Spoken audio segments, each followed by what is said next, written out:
When you just start mountain biking and even well into it, you're always listening to advice from friends. Now, while some of this advice is fantastic and sets you on a path to a new level of riding, some advice will set you on a path to injury.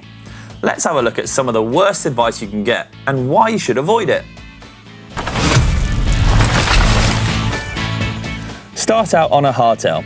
Most of us have and will start out mountain biking on a hardtail. They're far cheaper and they're a much more accessible starting point into the not so cheap sport we all love so much. Hardtails allow you to learn some lessons about line choice, riding smooth and using your body to absorb more bumps. But should you start out on one? It's not necessary. If you're able to get a full suspension, then go for it. It's much more comfortable and will let you expand the kind of riding you can do much quicker. You might even learn some skills faster, who knows? But don't let the hardcore hardtail hassler hassle you if you turn up with squish at both ends. Point and shoot. You're often getting advice when you're unsure about riding a particular section. And that advice can vary from constructive ways to look at that and think about what you're going to ride, all the way to potentially destructive suggestions like just point and shoot and let the bike do the work. Not the best idea out there, especially if you don't know what the bike will do. You shouldn't be relying on the bike so much without knowing how to handle it and giving all your faith into the bike. Letting it take up all the slack in your skills is not always going to end well. Take your time, look at what you want to ride and maybe even watch others ride the section. See how they do it. What's their body position, what lines are they taking and how quickly. It's often best to take things slower at first. Know your limits and judge what you ride based on them.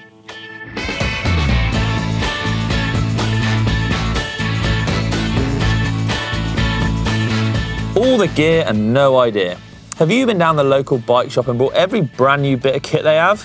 Well, if you answered yes, then you probably listened to your mates a bit too much and are dressed to impress.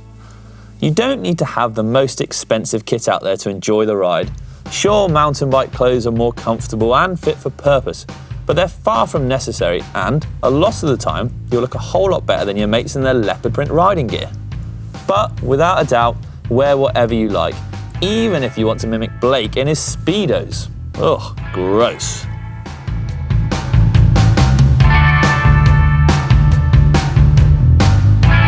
If an 8-year-old can send a jump, you should be able to too, right?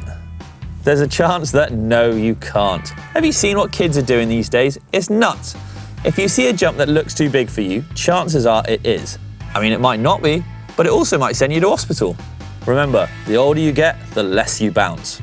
Kids bounce. It's remarkable how they can drop from dizzying heights just to pop back up and try again. If you still bounce back, then by all means, send it like those kids. But if not, hang back and appreciate your intact body.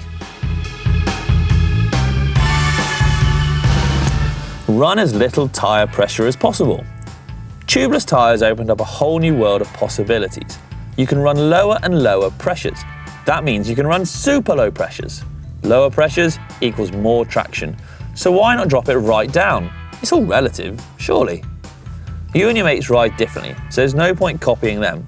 But be warned, go too low and it can make the bike super squirmy and make the risk of punctures a lot higher. Just like running super hard tyres, you're not going to make the most of them. Experiment, but also play a bit on the safe side to keep the air where it should be.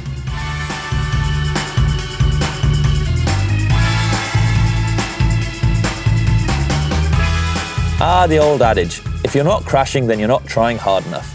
To some, this is how they ride. Go as fast as possible, and if you crash, then you're hitting and pushing your limits.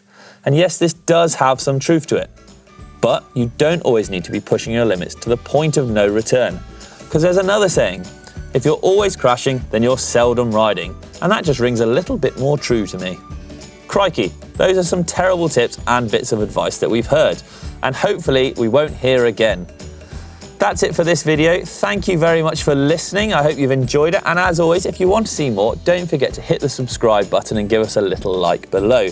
It's always great to hear from you, so drop us a comment and we'll catch you next time. Thanks, everybody.